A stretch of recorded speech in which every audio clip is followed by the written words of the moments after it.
તમને ખબર છે એક દૂધ હોય ને, આ બહેનો દૂધમાંથી દહીં બનાવવા માટે શું કરે? રાત્રે દૂધ પહેલા વ્યવસ્થિત એક સારી તપેલીમાં, સારી તપેલી, આ પહેલી શરત આ છે કે દૂધ વ્યવસ્થિત ઉકાળેલું હોય એને એક સારી તપેલીમાં લેવું પડે પહેલી વાર, જેમાં સહેજ પણ ગંદકી ન હોય, ખરાબ ન હોય એવી સારી તપેલી હોય.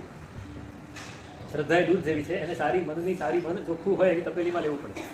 પછી એમાં હવે આ શ્રદ્ધાનું મેળવણ, ખાલી શ્રદ્ધાનું મેળવણ જ નાખવાનું છે. શ્રદ્ધા કેટલી જોઈએ? મેળવણ જેટલી. દૂધ આપણું છે, શ્રદ્ધા મેળવણ જેવડી છે, એમાં નાખવાની છે. પછી એને શું કરવાનું છે? મૂકી દેવાનું. તમે કલાક થયો દૂધ જમવાનું શરૂ થઈ ગયું, દૂધ એ જામવા માંડ્યું, જોઈ લો તમે, કોઈને જોશો સહેજ હલન ચલન થશે નહીં, બગડી એને એની પર શ્રદ્ધા મૂકીને છોડી દેવાનું છે. સવારે દહીં ચોસલા પડે એવું તૈયાર, ધીરજ રાખવી પડે, શ્રદ્ધા રાખવી પડે. બસ એ મેળવણ ઉપર શ્રદ્ધા છે કે આમાંથી દહીં બનશે. આ પરમાત્માની કૃપા છે ને, મેળવણ જેટલી જ જોઈએ, વધારે નહીં. આપણી તપેલી ચોખ્ખી જોઈએ અને દૂધ સારું,